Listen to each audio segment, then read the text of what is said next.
Welcome to Real Vision. My name is Santiago Velez. I'm the R&D division lead for Block Digital, and I'm excited to welcome today Mr. Chris, and if I pronounce this correctly, Spadafora. Is that right? Italian. That's perfect, Santiago. Perfect. All right. Welcome, Chris. Thank you. So today I'd like to get into real heavy into DeFi, which is a fairly complicated topic, I think, and into your project specifically, Badger. But before that, let's learn a little bit about yourself, how you got into the space. I know you're an OG in Bitcoin, but I think over the years, you've progressed into something even greater. So tell us a little bit about yourself. Yeah, thanks. It's great to be here and share a little bit about the story. And I'm excited to talk about DeFi in general because I genuinely believe it's the new financial system that we're all building together, the people's financial system. But in terms of my background as it relates to crypto, I got into Bitcoin, lucky enough, it was 2013-ish, in that range. I was living in New York City and I was at the time selling hardware and software. And my office was on Wall Street right above the original Bitcoin Center. And a friend of mine from college moved out to Long Island, and he was big into Bitcoin. And he was like, dude, we got to go down to this center that you can buy and sell Bitcoin. There's all these guys that built these crazy miners. It's really cool. So we used to go down on, I think it was Tuesdays and Thursdays. And, dude would be up there in a bow tie with an Excel spreadsheet on the wall as the order book and literally be doing live auctions for Bitcoin. And, that's when I jumped into the rabbit hole. And I just stayed part of this called the digital community and, the meetups and stuff along those lines for quite a few years, I'd say about 2.5, 3 years. And then I had an e-commerce business and I decided to want to jump full time into crypto in 2016. And then that's where I just became more active in investing and evaluating things outside of Bitcoin. And, I never was the type to be, super hardcore Bitcoin. I believe Bitcoin is the soundest money ever invented and the best collateral we'll ever see. But that didn't mean that everything else was a scam, right?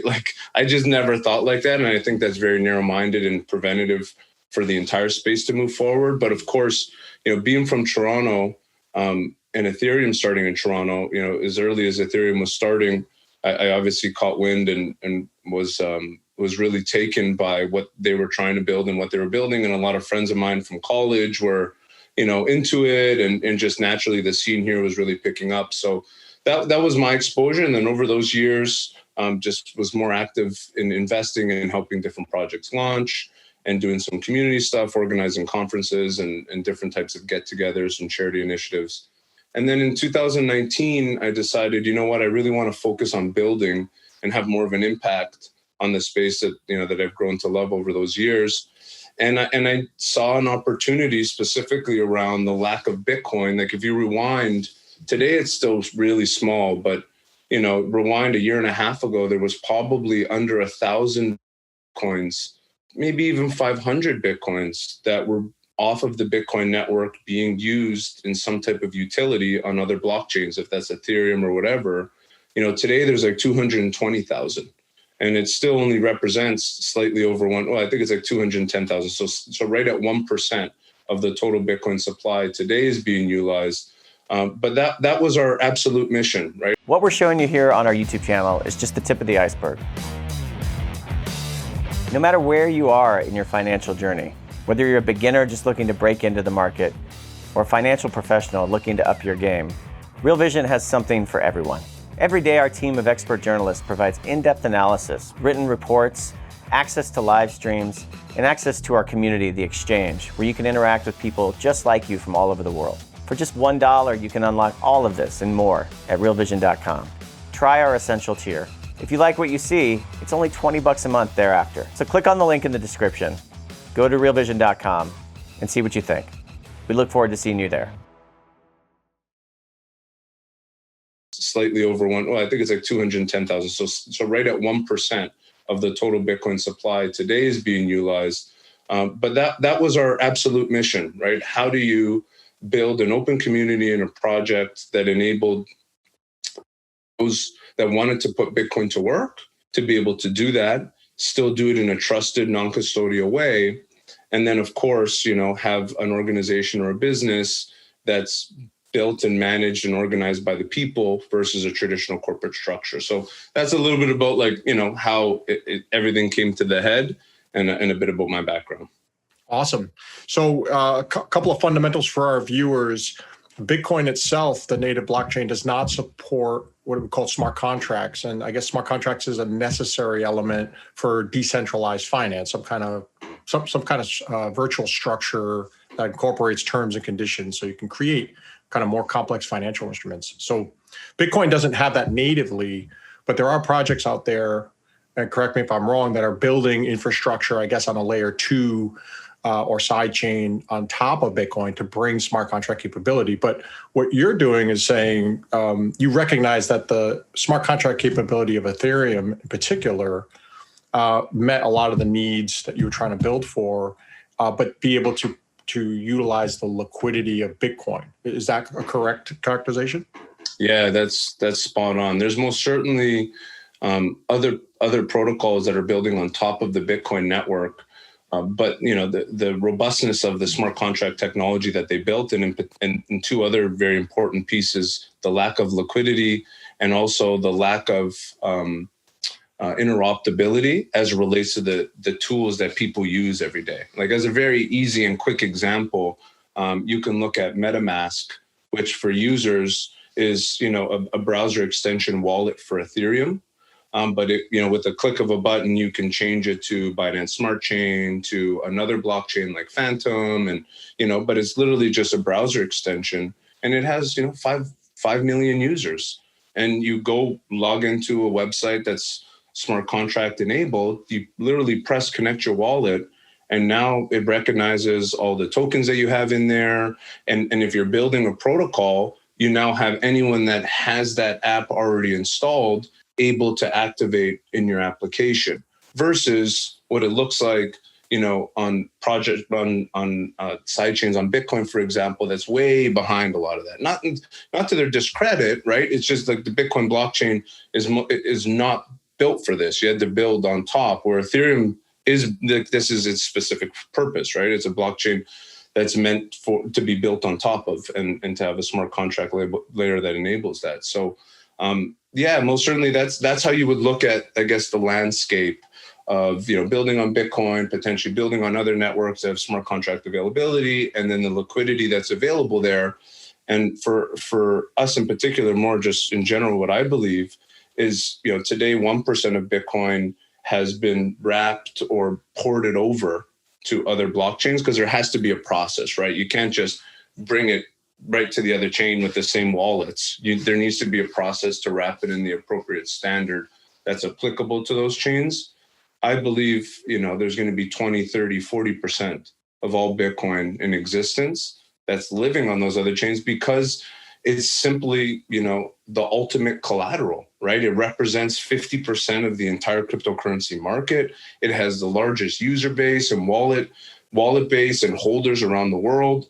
And the fact of the matter is, like, having it in your wallet and seeing the appreciation is great, but being able to use it and have access to financial services and applications that, today are really just reserved for a lot of the, the big hedge funds and things along those lines. Like, it brings that power back to the people. And it brings it to the people in a time where banks are offering 0.005% interest and, negative rates and all these crazy stuff that's going on. It makes it relatively clear to understand, like, shoot, like, there is going to be a new system, and like, what's going to be the mode of currency on that system. Yeah, I think that's a great choice. It seems to me, as a builder, you looked at the landscape at the time and you said, Ethereum has all the tools that I need right now to build the kind of product that I think users want. But Bitcoin has the liquidity, and Bitcoin is the place where institutional adoption is happening at the largest scale. And so you decided to take a kind of an agnostic view of the space and say, I'm going to build a bridge here, and I'm going to combine the liquidity of Bitcoin, but the tool sets that Ethereum offers and that maturity, I'm going to put them together into a new product. And so let's talk about that. So what's the name of your product and why is it named that? I'm very curious about how you guys came about that name and how does it work exactly? And then we'll get into exactly how things like wrapped Bitcoin work and vaults and et cetera. Sure. The project that I initiated is called Badger. And as you would imagine, and if people are familiar with how the honey badger meme is part of, Bitcoin's ethos, that was really where we took inspiration from. Our core product is what we would call a yield aggregator or yield optimizer. What that means is if you're a user in the decentralized finance system, there's all these great opportunities to earn interest, but it requires you to do work. Right? It requires you to go to this application, deposit here, and maybe you want to then take what they give you and lend it out over here. And then you may be earning some type of interest and rewards and you want to compound it. And you want to just do these different types of things. They require you to pay fees on the Ethereum blockchain to do that. It requires you to be really astute and spend time, effort, and resources to determine, what the best plan is and then execute on that plan. But the great thing about smart contracts is you can code the most optimal way to achieve some of those yield. So with us, we say, come to Badger, deposit Bitcoin. You can deposit it, native Bitcoin, and we'll wrap it for you and deposit it into our product to earn yield. Or you can bring, an already existing tokenized Bitcoin. So a Bitcoin that's been ported over to Ethereum, for example, deposit in Badger, and we'll optimize the yield for you on that deposit. And today, Santiago, we have about 20,000 Bitcoins deposited in the application, about $1.5 billion American worth of deposits. Users can earn anywhere between 5 and call it 30% interest on their Bitcoins. But one of the things that I'm most passionate about is users controlling their assets, being their own bank. So everything on Badger is completely non-custodial. What that means is you have complete control of your assets when using the platform. You can withdraw at any time. There's complete transparency to be able to literally look into the smart contracts and say, okay, it says there's 4,221 Bitcoins deposited being used in this smart contract strategy. And you can literally go see it on a per second basis. And then, you obviously hold your own keys, right? So we don't hold your keys. There's no custody whatsoever. You hold your keys, you connect to the app, you deposit, and you do what you want to do. So that's our core product. We have a few other products, of course, but really the whole idea here is this one-stop shop on other chains to put your Bitcoin to work and to make it easy for users to do that. Oh, that's fascinating. I mean, it goes in the traditional financial space. That's kind of the theory of efficient capital allocation. That you have a system where you can designate your capital and earn yield by some productive capacity. So at the end game, you have utility in mind. You want to build functions that are useful for the user. In this case, let's get a little bit into kind of the yield here, because yield to me is a very strong incentive to bring in community, to bring in users, right? It's one of the things that builds, because I noticed that your platform has grown really fast in a short period of time. And I think it's very astute how you kind of aggregate different yield strategies. It's almost like portfolio management, is that you do a service on behalf of a lot of the users so that they don't have to understand the nuances of this. And you do some portfolio management to construct these yield products. And then that in itself is kind of self-compounding, right? Because that yield attracts more users. And but before we get into that, let's talk a little bit about wrapped Bitcoin. And let's identify some of those risks, because I see as you talked about your platform in itself as transparent and non-custodial, and that's excellent. Talk a little bit about the risks related to wrapped instruments, any kind of wrapped. 100%. Yeah. I think the risk starts well before that. The risk starts at just smart contracts, right? Like smart contracts themselves have inherent risk built into them. Because if you just think about some of the terms you threw out there, right? Like portfolio management, utility, asset allocation, all these types of things, to maintain transparency and to be non-custodial, that means there can't be individuals being like, okay, Santiago, thanks for your Bitcoin. I'm going to put it here. Then this day I'm going to put it there. No, this is all coded into the smart contracts and automated, or else it wouldn't be able to function at a scale and that's one of the main benefits, right? That's how protocols like Badger that only launched in December can go from nothing to this and do it in a sustainable way and scalable way, because as long as the smart contracts code optimizes that yield and can execute those functions, it doesn't matter if it's $100 or $10 billion. It can most certainly do it. Now, smart contracts code. And what happens with code? Codes could have bugs in them. And if there's bugs in these codes, it could open up opportunities for hackers to potentially exploit the funds, for there to be, a mistake in how the yields actually aggregated and that the tokens are allocated and things along those lines. So at the core of it, anyone that's preparing to use decentralized finance needs to feel comfortable with smart contracts and the inherent risk that's associated with them, right? So let's kind of look at wrapped Bitcoin, for example. Wrapped Bitcoin then has another layer of risk. So if you have Bitcoin, native Bitcoin that lives on the Bitcoin network, you need it in a tokenized format and a standard that can be used on whatever blockchain you want to put it to work on. As an example of that is Ethereum. You need it to be an ERC20 standard token. So how do you accomplish that? WBTC represents, if I'm not mistaken, close to 80% of all the Bitcoin that's ever been wrapped or tokenized. So, whatever that is now, $9 billion or whatever it is.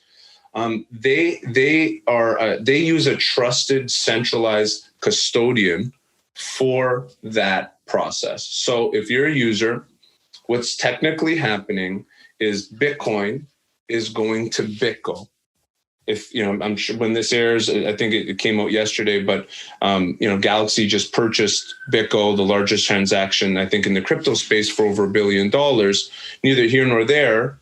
They deposit Bitcoin. BitGo now holds that Bitcoin, and you're trusting the security of BitGo as a qualified custodian, which, of course, they have an unbelievable, arguably one of the best reputations in the whole industry. Neither here nor there. That's a risk. They then take that Bitcoin that you gave them, and they mint an equivalent of that on the Ethereum blockchain, almost as like an IOU. Okay, so every Ethereum or wrapped Bitcoin, WBTC, that lives on Ethereum is backed by one Bitcoin on, if it's WBTC, at BitGo, right? So there's a level of risk and custody risk that you need to be comfortable with. Now that WBTC is living on Ethereum, you now have a whole set of smart contract risk layers that you need to adhere to. As an example, you bring it to Badger. We have our smart contracts. That's risk level 1. We then take that and put it to different protocols that themselves are totally open source and smart contract based. But now you're inherently taking on the risk of those smart contracts, because if there's an issue with those smart contracts, there's a risk with your WBTC, regardless if nothing happens to Badger smart contracts. And that layer just kind of stacks and stacks as it relates to the risk, the more smart contracts that you interact with. So that's WBTC. That's a little bit of the risk parameters and profiles. And then there's other wrapped Bitcoins. REN BTC is relatively popular. HBTC from Holby Exchange, TBTC from Keep Network. And all these groups have different characteristics of centralization and decentralization, and they each come with their trade-offs of risk as well. Yeah, excellent. That was a great characterization, kind of the spectrum of risk, and very rarely talked about, actually. A lot of it tends to be just pure salesmanship, and it looks at just the yield side without recognition of that yield comes at a price, right? There's a risk return curve that the market essentially builds in. And Santiago, that's where we've seen this just massive acceleration. Like, everyone's talking about DeFi. Why? Because the yields are ridiculous. They're like 500%. So it's like, you look at the curve, right? It's like, okay, will I take on this smart contract risk and all these layers of risk for 500% return? Heck yeah. right? And that's why it's kind of gone like this, but it requires a certain type of individual that's comfortable with that level of risk. And that's why we see in DeFi in particular, a lot of crypto native people that have been comfortable over 2, 3, 4 years. We see a lot of people that got a taste for crypto during the ICO boom and stuck around and started monkeying around with different tools and exchanges and wallets. And then now with the market going on such a big move, we have these same people with so much more capital in their hands and a level of astuteness as it relates to being a cryptocurrency user, not just a cryptocurrency holder. And then that wave is just going to continue, right? So like imagine years from now, as these smart contracts become more battle tested, have more capital in them, people become more comfortable with the risk parameters because they've been live longer, again, with more users and all this type of stuff. You'll have the next generation of people that weren't comfortable during this high risk time to want to get involved, and they themselves have a bunch of capital, and the yields will kind of go down as that curve increases. So it's 500%, and then it'll work its way down to 10% and 5%. But in the end of the day, that destroys the 0.05% that you get from a bank, and it destroys the lack of transparency. It removes all the middlemen. It allows you to do it in seconds for dollars, rather than waiting days and having to spend tens of dollars for transfers anywhere around the world. And it's completely peer-to-peer. So it brings this enormous level of transparency, and it brings such a level of opportunity for people around the world to unbank themselves and create, a new financial freedom for their life. Great statement. I want to dissect something here because I think a lot of Real Vision viewers are finance-oriented, and many of them have battle scars from the 2008 great financial crisis. And one of the criticisms they would levy is say, well, mortgage-backed securities, they had these tranches, and the tranches had various levels of risk, and people didn't know what was packaged in them. And therefore, they were sold as kind of a much higher investment grade financial instrument. And it kind of created this systemic risk. And what some people would say is, well, that you're recreating that situation in DeFi because to what you just illustrated is you have these smart contracts that have inherent vulnerabilities, or you may not understand the risk. And my counter to that would be the difference is with mortgage-backed securities or these collateralized debt instruments and these tranches, you couldn't inspect those things. They were not transparent, and you would have stacks of very complex paperwork that nobody understood, and people would just sell it off like a hot potato. The difference here is, yes, there are risks, but you can go and inspect them. The level of transparency is really the main differentiator. And so you are compensated for that risk in the interest rate, but you now have this extra tool where if you have the right skill set or the determination, you can go through whatever level of kind of rigor you want to determine whether that interest rate is worth it or not. Would you agree with that? Santiago, I would completely agree with that.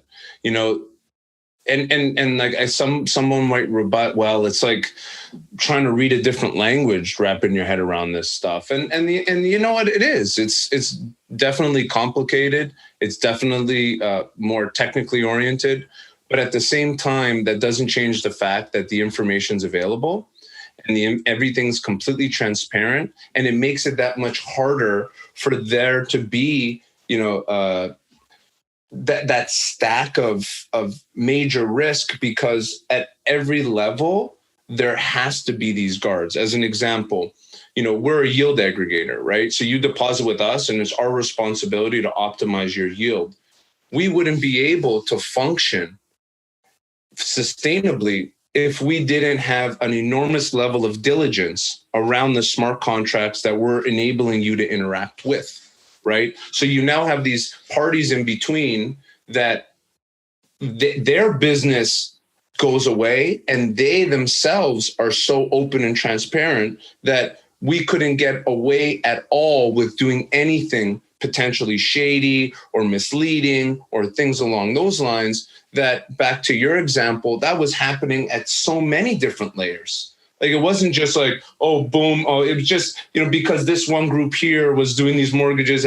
No, it's like at every single layer, professionals and small groups with very specialized knowledge we're taking that knowledge, adjusting it to sell to the next layer to make them feel comfortable. They would take that layer, sell it to, and then it would eventually get down to retail, and it'd be a stack this big they couldn't wrap their head around if they needed to. In the DeFi ecosystem, it's much different because there needs to be a high level of integrity at every stack. And if there isn't, there really isn't sustainability. And I'd say the other major differentiator is that you have capital efficiency like we've never seen before in decentralized finance, right? Like you talk about going to the bank and just using a simple example of getting a mortgage. Once you get that mortgage, that's really it. There may be a couple other structured products that you'd be able to use to maybe get another mortgage or, a home equity line of credit against stuff or whatever it may be. But in decentralized finance, everything increases capital efficiency. I go out and get a loan. Great. I now have a token that represents a loan that I got, right? It's kind of like your paperwork. But then this application over here says, hey, deposit that in here and we'll optimize, what you can get with that. And we'll give you this back, this token back that represents your position in here. And then Badger comes along and says, hey, deposit that with us because we can do X, Y, and Z for you. And then this protocol comes along and says, oh, deposit those Badger tokens with us.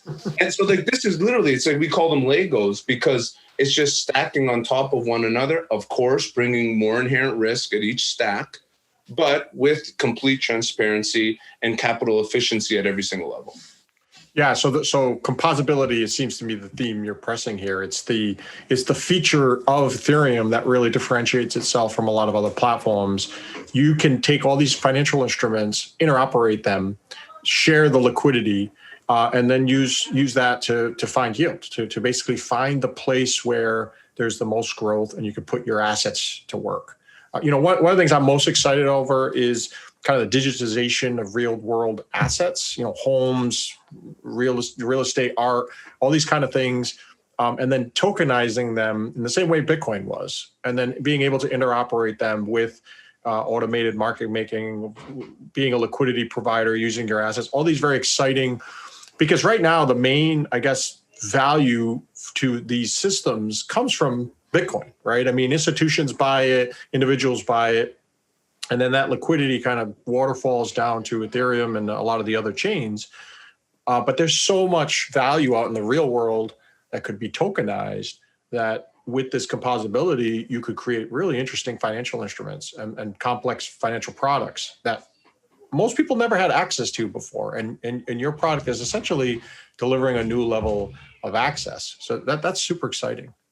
It's just a start, Santiago. Like in the last 12 months, we've seen the explosion and we've seen a glimpse, an unbelievably small glimpse into the future. Well, that's why I called it in the beginning of our chat, the future financial system, the people's financial system, because something as simple as tokenizing a real world asset, that's great. No, we saw a lot of this conversation maybe 3 years ago. Everyone was talking about STOs and all this type of stuff. For the viewers, security token offerings, and these are, tokenized securities essentially. And, but it's great to have that and unlock this illiquid asset. But if you can't do anything with it and there's not a market to trade it, you don't necessarily have that layer on top that creates an ecosystem and a healthy, sustainable environment. That's what DeFi does. You have applications that you can then participate in. If that's an exchange to trade it, if that's a money market to lend and borrow against it, if that's places to earn additional yield on it, all these things, there's tranche products, all these things. And today they're being experimented with the available assets, the digital assets that are available today, Bitcoin, Ethereum, all these other assets.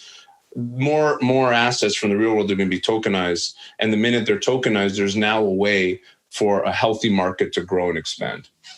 Yeah, it's almost like 2017, people wanted to, drive Lamborghinis to these very valuable, complex financial assets, but there wasn't a highway yet. And the highway is being built. You guys are building some of that.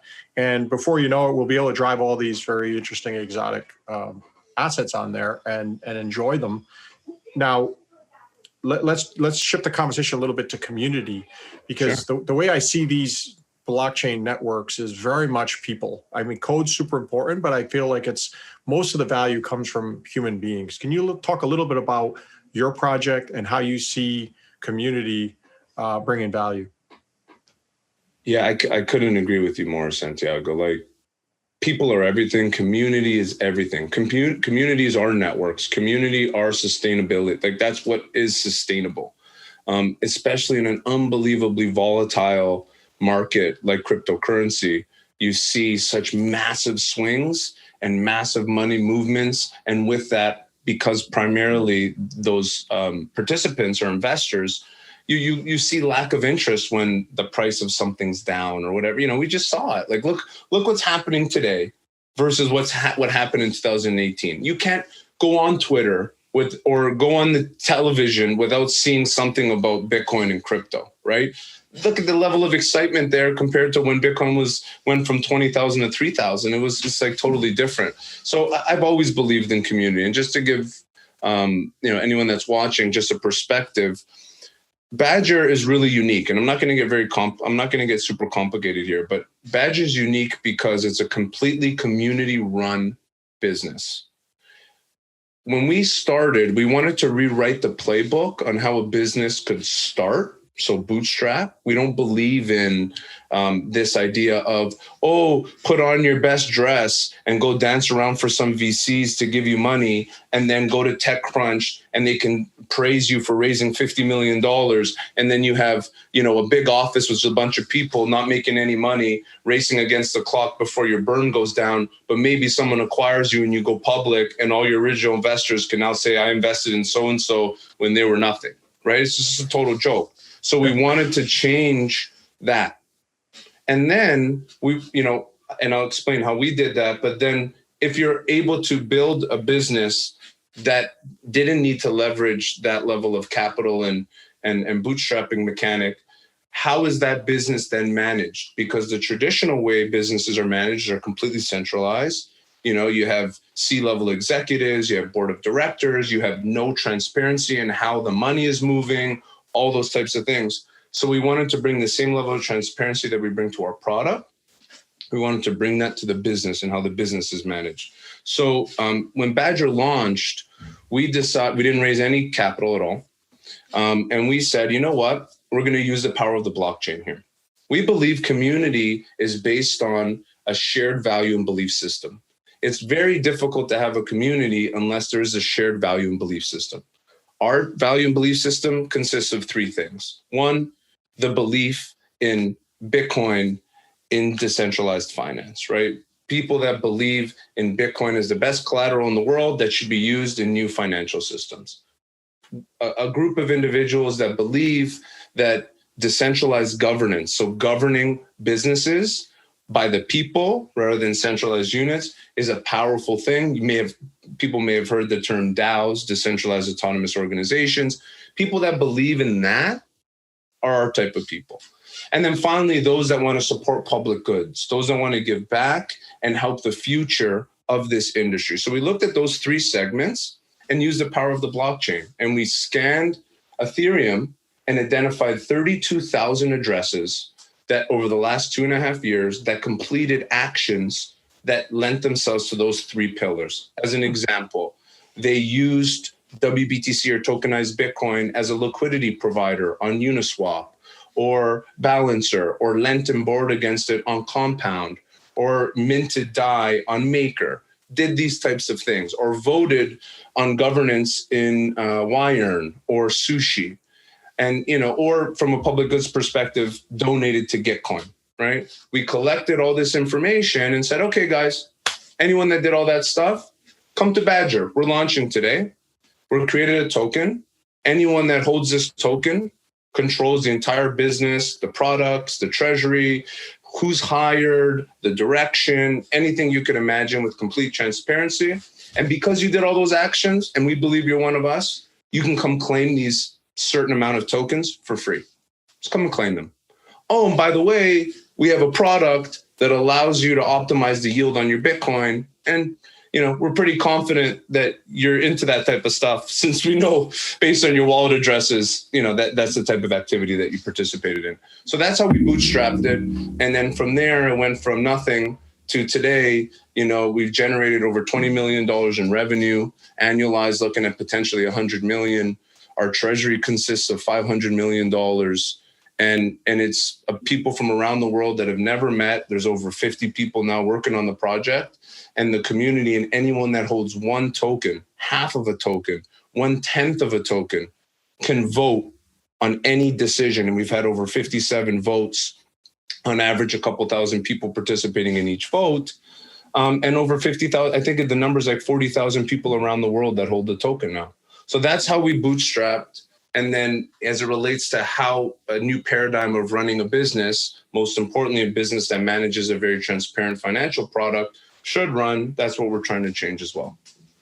I think that's very special. I actually think that's a greater innovation than just simply aggregating yield, which I think is excellent too. But this idea of creating a community that are going to weather any kind of crisis, right? So you're going to find bugs in smart contracts. You're going to have bear markets. You're going to have all these conditions which have a lot of volatility. If you have people that are kind of ideologically aligned with your mission statement, they'll weather that storm. They're like a crew on this ship that, it's not going to go down because they're going to make sure that it's going to make it through. I think that's actually a more significant development. I didn't anticipate that talking to you, but I feel like that approach should be a roadmap for any other crypto project, right? They should be really thinking about who they're building a strong foundation with, because if they don't have a strong foundation, you can't build these very complicated structures on top of it. So, I think that's excellent. Yeah. And it goes to what I believe to be the future of business, right? Like you talk about some, and I'm just going to use Badger. I can use 2 or 3 other examples like sushi or Yearn, for example. But you got now completely token governed companies that are not legal entities, okay, that generate $50 to $100 million a year in revenue and manage hundreds of millions of dollars all on code.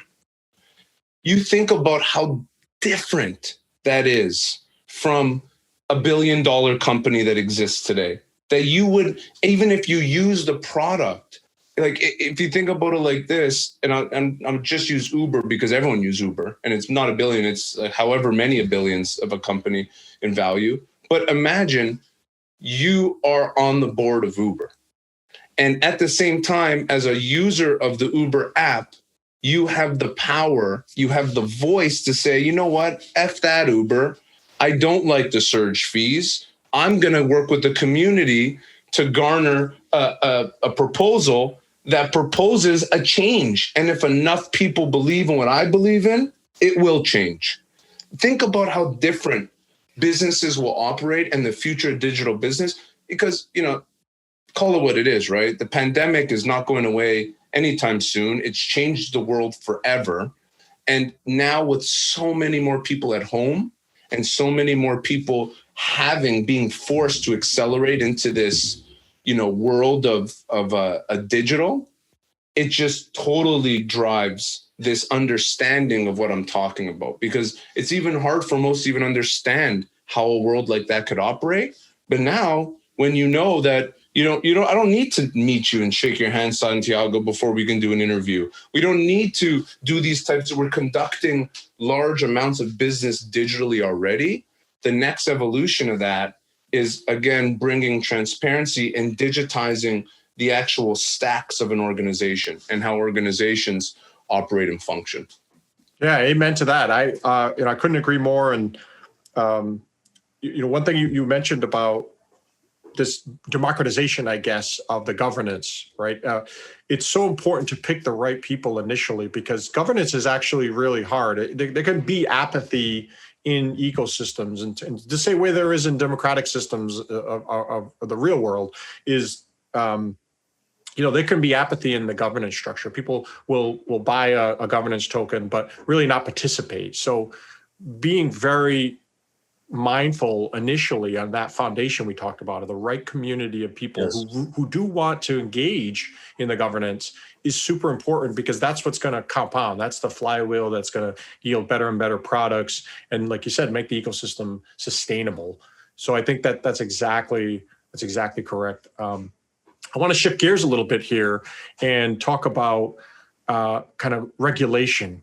because I think one of the biggest challenges for DeFi, we can do a lot of this virtual interoperability without much interference from the regulator. But when we finally get to the touch points with fiat, I think is where, because as you were talking, I was kind of crying from my accountant. I mean, the accountants must be drowning in misery for the complexity of these, taxable events and these kind of things. So what's your feeling on regulation, either on taxes or being declared securities, some of these instruments being declared securities, all this regulatory compliance? What's your feeling on that? How do you think the DeFi community will manage that going forward? It's going to be a big challenge. It really is. Simply because this new financial system is going to be fighting against the old financial system and the rules that were made for that financial system and the rules that are enforced by regulators for that financial system. It's like trying to put a square peg in a round hole. And it's going to take time for continuing to jam that hole before it creates enough of a room and carving to actually get in there. But it's coming, right, Santiago? And it has to come. It's going to be part of the journey of the evolution of decentralized finance. Unfortunately, not uncommon in crypto in the past, there's a lot of bad actors that take advantage of times like this. We saw it back in 2013, 14, well before that actually, but we saw it in 2017 with all these, ICOs that were just putting lipstick on a pig and taking money and doing a bunch of crazy shit with it and stealing people's money and all this type of stuff. And we're seeing a lot of that now, right? Like projects are launching using a lot of the terms and strategies that I just talked about, but with ill intention. And that's just going to make the impact of the regulators that much more. It's just low-hanging fruit for them, right? It's like, okay, listen, like these guys are obviously laundering money. Okay, these guys are obviously stealing people's funds, all these types of stuff. But my belief is protocols today, especially protocols that act with a high level of integrity, have the intention of changing the industry and being pioneers, they need to also trailblaze and become pioneers as relates to regulation. And they need to put their flag in the sand and say, these are the actions that I'm going to take and we're going to take to be good actors and try our best, because it's all unknown, right? There is no regulations for this stuff, but you have to try your best and you have to do the types of things that want to make the regulators work with us sooner rather than later. It's inevitable, but the sooner they feel comfortable collaborating to help develop some of these new regulations, the better everyone's going to be. So of course it's funky. Like, come to Badger. You don't have to sign up with an email account. You don't have to give your PAN. That's very different from traditional banking laws. And banking laws are probably not going to be that happy about it, right? So how do you take those steps and how do you structure these DeFi protocols and businesses in a way that try and adhere to some level of regulatory framework without trying to stunt innovation, right? That's the balancing rope that you're on. You don't want to stunt innovation. You want to continue to push things forward. You want to be a good actor. You want to help the regulatory environment grow with the innovation. So there has to be an in-between. And I'm a firm believer that protocols today need to be leading the charge. Like I can speak for ourselves. We try and do everything we can within that boundary to be good actors. And we're actively working on, what types of regulatory structures can we put in place for Badger and for the community and for the technology and the open source technology that we've built. And then how does taxes even work? Like, we're actively investigating this stuff every single day. And I encourage others to do so. But in the end of the day, again, it's going to be this balancing act. How do you not stun innovation? How do you help push regulation forward so it matches with that level of innovation? Yeah, I agree. That's great, because I think the first mass adoption DeFi product will be the one, the project or projects that embraced regulation, because at that point it will bring in a kind of a level of comfort that a lot of people who don't understand these things feel, okay, it's got the rubber stamp of the regulators, and they'll feel free to dip their toes in the water. Now, at that point, the yields will be a lot lower naturally, because their risk has been mitigated. But in terms of mass adoption, I feel like that's the only way. More recently, the Financial Action Task Force came out with guidance regarding things like DEXs and virtual assets. And the way they see it is that there's always some counterparty that you have to comply with. So one of the risks of DeFi has always been, okay, let's say I engage in a transaction with a counterparty and they're on a sanctions list, right? I don't know, like me as a participant, I don't know who's on the other side of that DEX, or I don't know who I'm providing liquidity to. How am I supposed to vet that person and say, yes, they are or not on a KYC, on a anti-money laundering list, or on a sanctions list? And so I think that software is going to need to be required that kind of integrates these extra layers of KYC, AML, and compliance with the kind of flexibility of DeFi, right? And being anonymous. You can use like zero knowledge proofs to prove out certain key parts of the identity. But I think a project that embraces that early on is going to mass adopt. And it's great that it needs to be included. Even on Badger, like, we're completely open source, and anyone can use our application and our smart contracts. But we geofence certain countries, rightfully so. And I think that's important because, again, it shows your intention of trying to push innovation while being a good actor. And of course, we don't want you, Santiago, dealing with a bad address or an individual on the other side that's maybe doing illegal things or whatever. So how can you do that without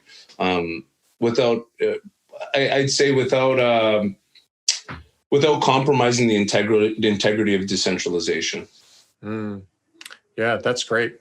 So, okay. So I guess last piece of this discussion I'd like to get into is, what products are Badger most excited about right now? What are you building? Can you pull back the curtain a little bit and tell us maybe a preview of the things that you're working on or see coming on the horizon shortly?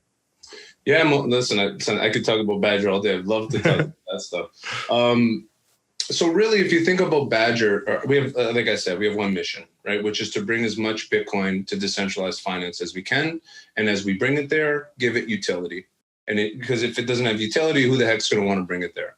So Badger and our stack really, and our product offering really fall in three, I call them like a nucleus and our prongs. So we have our nucleus, which is our yield aggregation product, right? We call them set vaults. These vaults were constantly coming up with new strategies, new smart contracts that can enable people to earn better yield, more sustainable yield, handle more capital in those yield strategies. So that's literally like every few weeks, it's just a new thing, bringing it to market, testing it. If it meets just appropriate security standards, moving it into a place where users can have access to it and things along those lines. So that's always going to be evolving. And now we have, the other prongs. One side is, well, okay, you have all these yield strategies, but if you can't bring native Bitcoin into these yield strategies, you're always going to have 1% of the supply, maybe 2%. Like, how do you get that to 30%, 40%? So we have a product that we call the Badger Bitcoin Bridge, and it allows anyone to come with native Bitcoin, again, without giving up control of their keys. They can use their Ledger wallet, they can use a browser extension, they can use different things that they feel comfortable with. And they can, with one click of a button, go from native Bitcoin to depositing into our vaults and earning interest.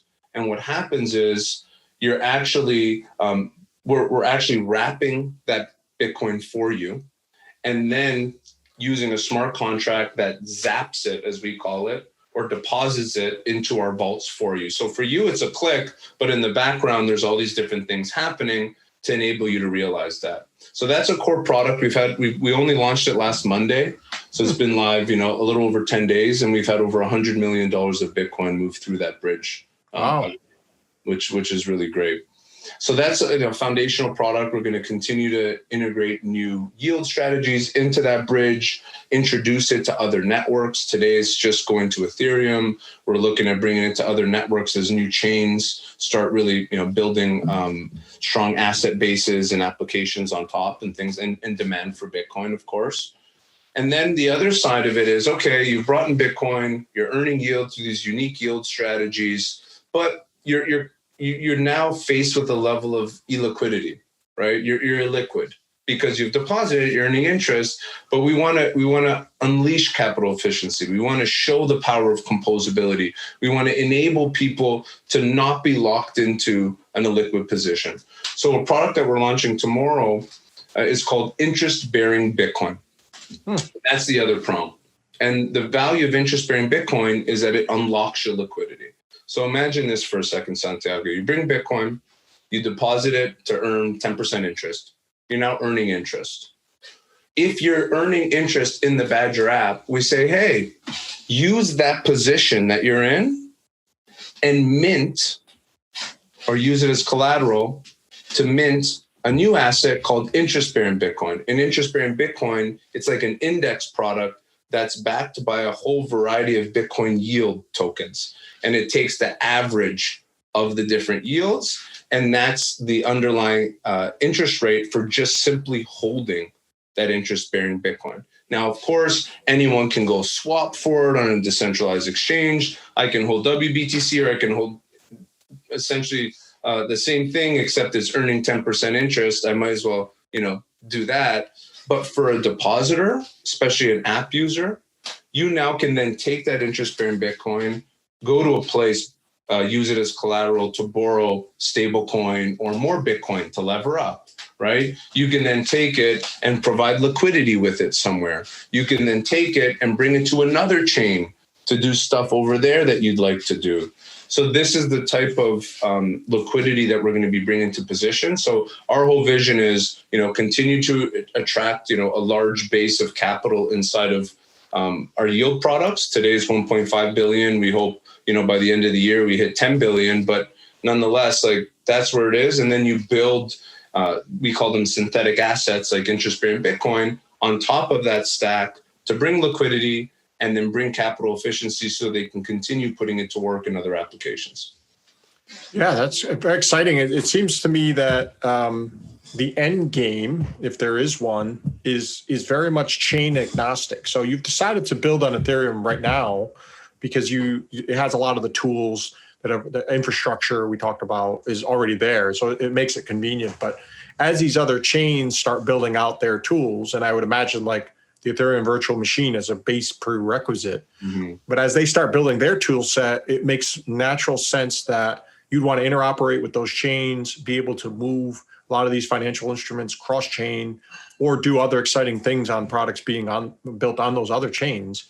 So you're kind of unlocking, we talked about this on Real Vision before, this internet of value. You're helping build some of that infrastructure that connects cross-chain, cross-financial products. Are there any other chains you're building on right now besides Ethereum? Yeah, so you're spot on, right? We believe in a multi-chain world. We don't even think the users should give a crap about what chain. Eventually, today they should, because these chains are so young. You really have to understand the decentralized nature of these chains, the security factors of these chains. Again, talk about security risk. Now you have another level of security risk that comes to the table. But over time, those will develop as they have on Ethereum and other networks. But today we have our products on Ethereum, which is primarily where majority of our ecosystem lives. But we also, about a month and a half ago, launched on Binance Smart Chain. So we have, a decent amount. I think there's about $10 or $15 million worth of Bitcoin deposited in our products over there. But where we're going is we want to go to a place where a user comes, they have their Bitcoin, they pick the level of risk parameter and potential yield range or interest that they're looking to earn, and they press deposit. That's it. A minute later, they're earning on that Bitcoin. What's happening in the background, we're wrapping it, we're tokenizing it, we're bringing it to this chain, we're bringing it to that chain, and we're doing this all through smart contracts, right? And that's where we see eventually going, and we most certainly have a chain agnostic approach to this. And for us, really, it comes down to two things. One, does that chain have an appetite for Bitcoin, right? Is Bitcoin applications and yield opportunities growing over there? Do people want Bitcoin on that chain for providing liquidity or whatever?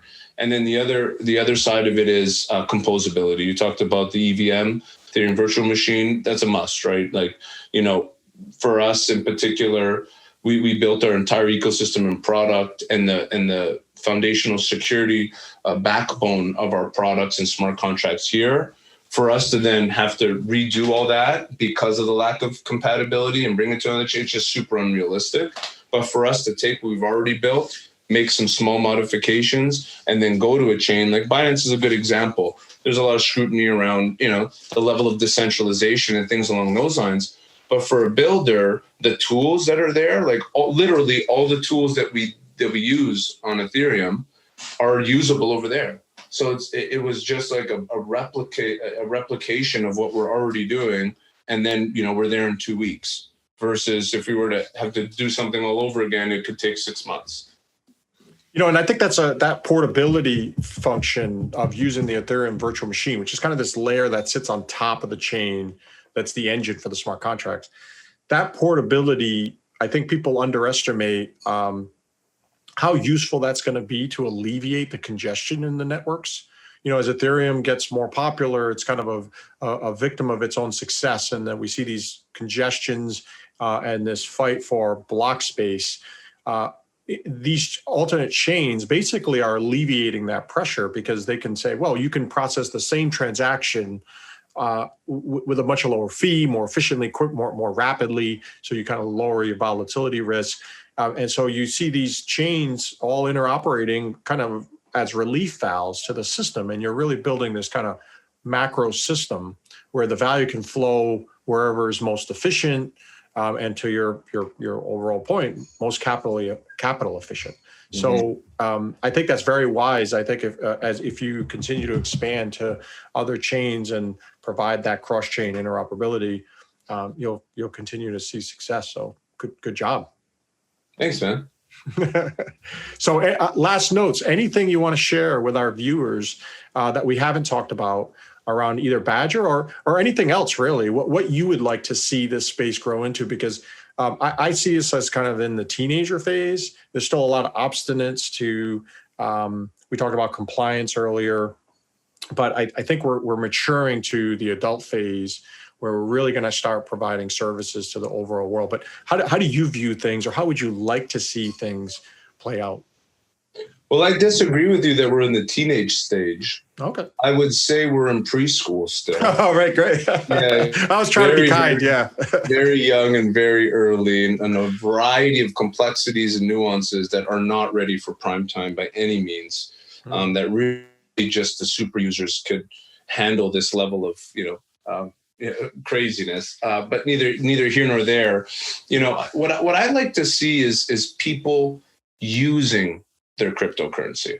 Right? Like that's what got me into decentralized finance for the first time. Just as like a person that held crypto for a long time, it's like I literally would just hold it or trade it. That's it. And I don't trade. It's just not my thing. So it's like now all of a sudden you have this experience. It like blows your mind. Even in the simplest form, when you log into, I open up 10 tabs. There are 10 different applications. Neither of them I needed to sign in with my email. Neither of them did I need to onboard like I would do at a bank with my passport and show 10 IDs and none of them do that. They're all just tabs on my Chrome. And then each one I can go to, press a button. It automatically recognizes my digital footprint. How many assets I have, what the exact value of those assets are. It populates everything as it relates to your portfolio value, your investment opportunities, the different types of things you can do, all with a click of a button, and all in a way that's verifiable, right? And then you could literally click another button without talking to anybody, without doing anything. And like you talk about going to get a mortgage, for example. Like if you wanted to go, most people, right, that live in North America, if you're going to get a mortgage for $400,000, $500,000, $1 million, whatever the heck it is, the prices are so ridiculous now. I don't even know what to tell you, but neither here nor there. Think about that process.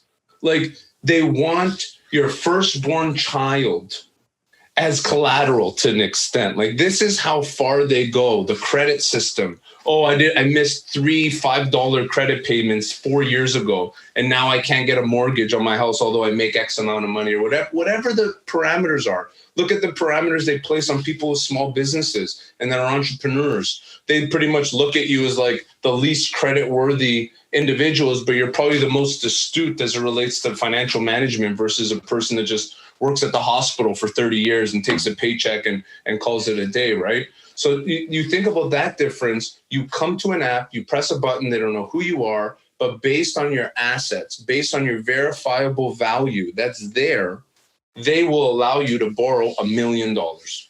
Like that. With a click of a button, it costs $2 or $3 to do, and it happens in seconds. And you can pay it back 5 minutes later, right? When you start experiencing that, and that's what I would encourage everyone here, right? Start small, start with applications that have been around for years, that have the lowest amount of risk and the most capital in them and the best people behind them. Start there and just try something small. Take USDC, a stable coin that has no volatility, and lend it out for 20% interest. And then you'll say, shit, I'm leaving all this money in the bank and I can go and put it over here and do this. Like, just try some of that stuff, because that'll really open up your eyes to what's coming, what's being built, and then just the real power of decentralized finance.